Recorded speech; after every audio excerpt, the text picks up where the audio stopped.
ഇപ്പോൾ അഡ്വക്കേറ്റ് ഷുക്കൂർ നമുക്കൊപ്പം ചേരുകയാണ്. അഡ്വക്കേറ്റ് ഷുക്കൂർ, സയ്യിദ് കുത്തുബും ഹസനുൽ ബന്നയും ഒക്കെ പോസ്റ്ററുകൾ നിറഞ്ഞു നിൽക്കുമ്പോൾ സ്വാഭാവികമായിട്ടും വഖഫ് നിയമത്തിനെ എതിർക്കുന്നവർ പോലും മറുകണ്ഠത്തിലേക്ക് കടക്കാനുള്ള ഒരു സാധ്യത, ഇത് ഏത് തരത്തിലുള്ള ഒരു പ്രൊപ്പഗാൻഡയാണെന്ന് സംശയിക്കപ്പെടണം?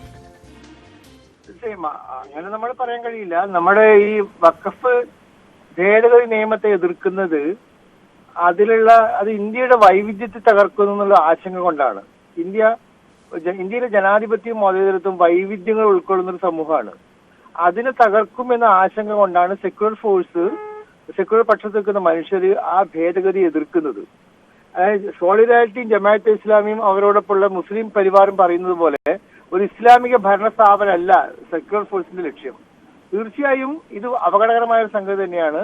അപ്പൊ ഇത് കേരളത്തിന് പുറത്താണെങ്കിൽ ഇപ്പൊ നമ്മുടെ ഇന്ത്യയിലെ UAPA നിയമപ്രകാരം ബാൻ ചെയ്ത നിരവധി സംഘടനകളുണ്ട്. നമ്മളതിന്റെ ഷെഡ്യൂൾ പരിശോധിച്ചാൽ അറിയാം, ISI പോലുള്ള നിരവധി സംഘടനകൾ ഇന്ത്യ ബാൻ ചെയ്തിട്ടുണ്ട്.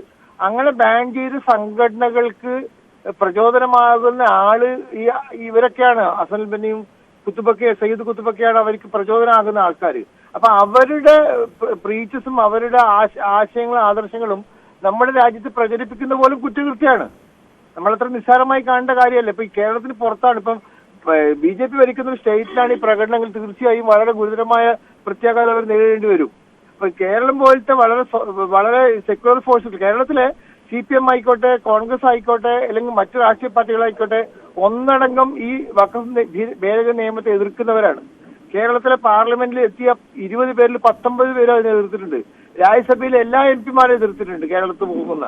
അങ്ങനെ ശക്തമായ രീതിയിൽ ജനാധിപത്യ മതേതര ശക്തികൾ ഒരു സെക്യുലർ ഫോഴ്സ് എന്ന നിലയിൽ വഖഫ് ഭേദഗതി നിയമത്തെ എതിർക്കുന്നത് അതുപോലത്തെ ഒരു സംസ്ഥാനത്ത് മനുഷ്യർക്കിടയിൽ മതത്തിന്റെ ഭിന്നത ഉണ്ടാക്കാനുള്ള ശ്രമമാണ് ഈ മുസ്ലിം പരിവാർ എന്ന് നമ്മൾ പറയാവുന്ന ജമാഅത്തെ ഇസ്ലാമിയും സോളിഡാരിറ്റിയും SI ഒക്കെ ചെയ്യുന്നത്.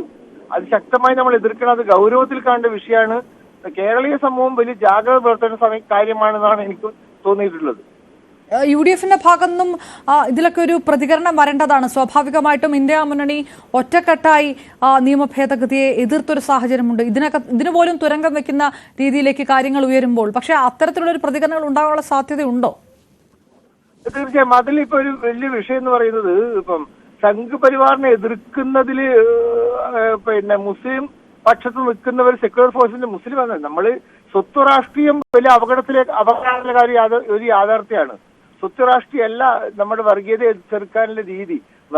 വർഗീയതയെ നമ്മൾ എതിർക്കേണ്ടത് മതേതര ഫോഴ്സിൽ ഒന്നിച്ചു നിന്നുകൊണ്ടാണ്. ആ മതേതര ഫോഴ്സിനെ ഒന്നിപ്പിക്കുന്നതിൽ മതം ഉപയോഗിക്കാനേ പാടില്ല. ഇതിന് നമ്മൾ ഹിന്ദുത്വ രാഷ്ട്രീയ ശക്തികള് സംഘ് പരിവാർ എങ്ങനെയാണോ ഹിന്ദു സമൂഹത്തെ മതാടിസ്ഥാനത്തിൽ സംഘടിപ്പിക്കാൻ ശ്രമിക്കുന്നത്, അതിന്റെ ബദലായി മുസ്ലിം ചിഹ്നങ്ങളെയും വിശുദ്ധ ഖുർആനെയൊക്കെ മുസ്ലിം രാഷ്ട്രീയ ഏകീകരണത്തിന് വേണ്ടി ഉപയോഗിക്കുന്ന വലിയ ഭവിഷ്യത്ത് ഉണ്ടാക്കുക. തീർച്ചയായും കോൺഗ്രസിനോടൊപ്പം നിൽക്കുന്ന ജനാധിപത്യ ശക്തികൾ ഇതിനെ ശക്തമായി എതിർക്കേണ്ടതുണ്ട്. നിർഭാഗ്യവശാൽ അവർ എതിർക്കുന്ന ഒരു സമീപനം ഇന്ന് നമ്മൾ കാണുന്നില്ല എന്നുള്ളത് അപകടകരമായ സംഗതിയാണ്. അവർ കേരളത്തിലെ ചെറിയ വോട്ട് രാഷ്ട്രീയത്തിന് വേണ്ടിയിട്ട് CPM-നെ എതിർക്കുന്ന ഒരു രാഷ്ട്രീയ സാഹചര്യം ഉണ്ടാക്കാൻ വേണ്ടിയിട്ടുള്ള ഒരു ശ്രമമാണെന്ന് എനിക്ക് തോന്നുന്നത്. അത് അപകടകരമായ സംഗതി തന്നെയാണ്. വളരെ നന്ദി അഡ്വക്കേറ്റ് ഷുക്കൂറാണ്. ഏതായാലും കൂടുതൽ